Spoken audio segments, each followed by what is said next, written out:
तो वहीं आज असद का शव प्रयागराज जाएगा। अतीक के रिश्तेदार झांसी से लाएंगे शव। असद का नाना और मौसा असद का शव लाएंगे। अंतिम संस्कार में जाने के लिए गुहार लगा सकता है अतीक। कसारी मसारी कब्रिस्तान में दफन होगा असद। कसारी मसारी में ही अतीक के पिता फिरोज अहमद की भी कब्र है। परंपरा के अनुसार परिवार के लोग एक ही कब्रिस्तान में दफन किए जाते हैं। सूत्रों के मुताबिक चकिया के पास इसी कब्रिस्तान में बनेगी असद की कब्र। गुलाम के शव को उसके परिवार वालों ने लेने से इनकार कर दिया, लेकिन जो असद है उसके नाना प्रयागराज लेकर जाएंगे असद के शव को और यहां पर कब्रिस्तान में कसारी मसारी कब्रिस्तान में ही दफन किया जाएगा।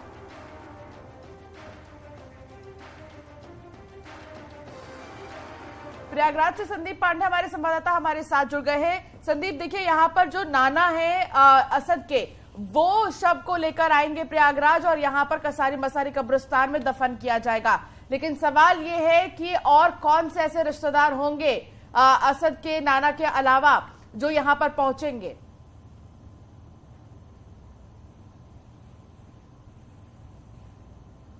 देखिए, न्यूज 18 की टीम उस जगह मौजूद है जहां कभी अतीक का दरबार लगता था। ठीक हमारे पीछे अतीक की कोठी थी और जिस दिन मर्डर किया था असद ने, इसी घर से वो निकला था। लेकिन जब लौट के उसका शव आज आ रहा है तब यहाँ पे सिर्फ खंडहर नजर आएगा। आप देख सकते हैं, हम अपने वीडियो जर्नलिस्ट जगदीश उत्पेती से कहेंगे कि अतीक की वो कोठी दिखाएं जहाँ पे कभी दरबार लगता था।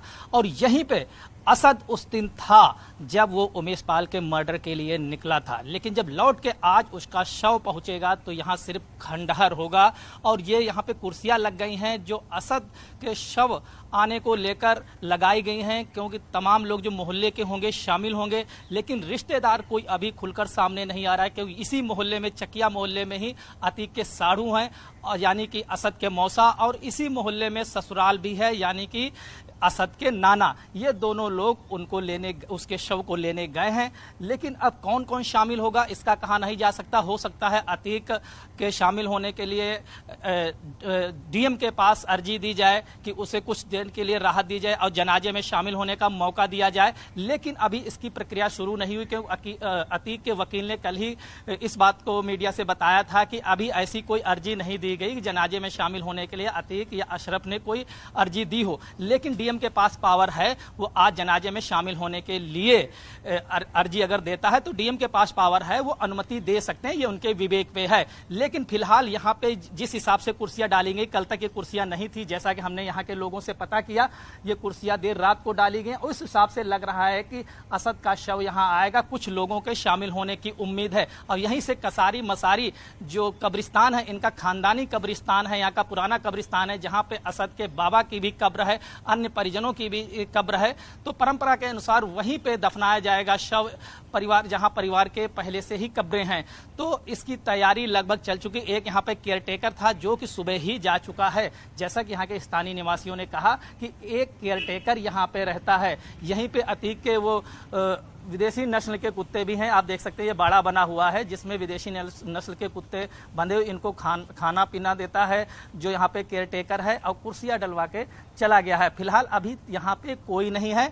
असद का शव आएगा, उसी दरमियान यहाँ लोग नजर आएंगे। हालांकि सड़क पे तमाम लोग खड़े हुए हैं, जो मोहल्ले के लोग हैं उनको भी इस बात का इंतजार है कि असद का शव किस समय तक आएगा। ये एक कौतूहल की बात यहाँ पे बनी हुई है कि जहाँ पे कभी अतीक का दरबार लगता था, उसका साम्राज्य चलता था, आज वहाँ पे कोई भटक नहीं रहा है, कोई मुंह खोलने को तैयार नहीं है। न अतीक के पक्ष में न अतीक के विपरीत कोई भी मुंह खोलने को तैयार नहीं। यहाँ बिल्कुल संदीप, बिल्कुल, और इसी बात का इंतजार है। जो आसपास लोग यहाँ पर खड़े हैं, अगर आप उनसे कुछ पूछते भी हैं तो शायद वो कुछ बोलने से मना भी कर देंगे।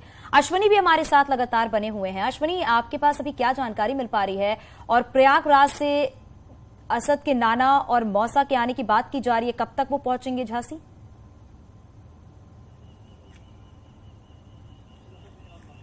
देखिए, जो हमारी जो बात हुई अफसरों से, उनका ये कहना है कि तकरीबन 2 से 3 घंटे का समय अभी और लग सकता है। असद के नाना और तमाम जो परिजन आ रहे हैं झांसी प्रयागराज से, उनके आने में यहाँ समय लग सकता है।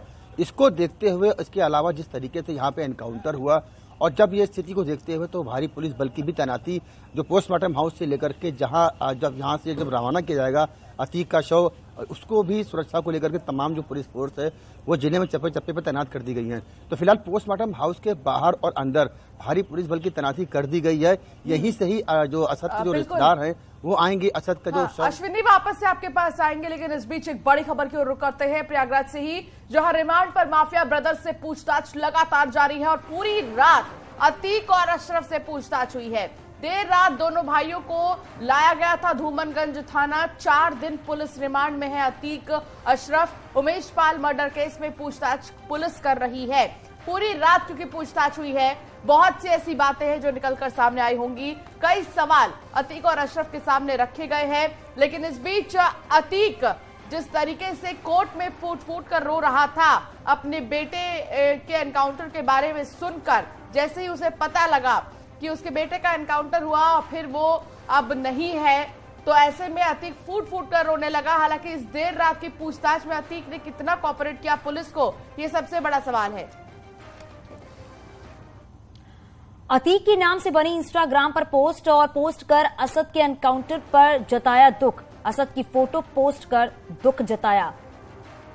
बड़ी खबर है इस वक्त की, अतीक के नाम से बने इंस्टाग्राम पर पोस्ट किया गया है, असद के एनकाउंटर पर दुख जताया गया है और असद की फोटो पोस्ट करके दुख जताया गया है। हालांकि जो ये इंस्टाग्राम पर फोटो पोस्ट की गई है उसी पर ये दुख जताया गया है।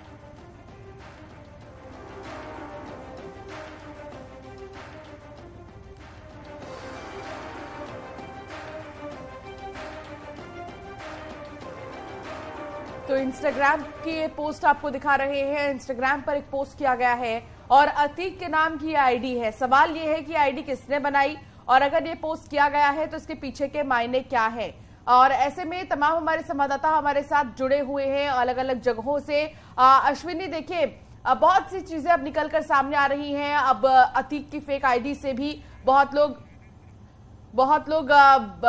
अलग अलग तरीके से पोस्ट शेयर कर रहे हैं। लेकिन इन सब के बीच झांसी की अगर हम बात करें तो झांसी में आप इस वक्त मौजूद है अश्विनी, और शैलेंद्र भी हमारे साथ इस वक्त जुड़े हैं। शैलेंद्र, अभी आप वहां पर मौजूद हैं, तो इस वक्त कितने देर में जो बॉडी को है निकाला जाएगा मोर्चरी से, इसको लेकर क्या जानकारी मिल रही है?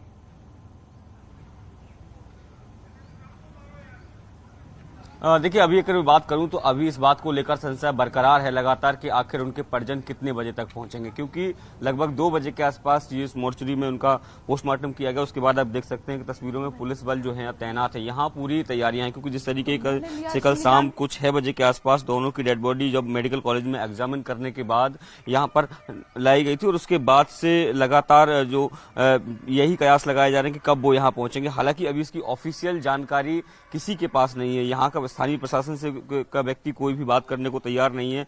इसके अलावा परिवार की तरफ से भी कोई इस तरह की ऑफिशियल जानकारी नहीं। केवल उनके जो वकील हैं उनकी तरफ से आधिकारिक तौर पर यह बयान दिया गया था कि उनके परिवार के लोग जो है वो असद का शव लेने के लिए जाएंगे, लेकिन उसके भाई ने जिस तरीके से साफ इनकार कर दिया था कि उसका उससे कोई वास्ता नहीं, उसकी वजह से उसके परिवार की जो छवि खराब हुई है। तो अब देखना होगा कि कब तक वो लोग यहाँ पहुंचते हैं, क्योंकि तकरीबन अगर बात करें तो अगर वहां से निकलते हैं तो 6 से 7 घंटे का समय जो है वो यहाँ पहुंचने का लग सकता है। लेकिन अभी ये जानकारी नहीं है कि क्या वो वहां से निकले हैं या नहीं निकले हैं। संभवतः बिल्कुल शैलेंद्र, क्योंकि इस बात का इंतजार किया जा रहा है कि असद के शव को लेने के लिए प्रयागराज से आखिरकार कौन झांसी आएगा।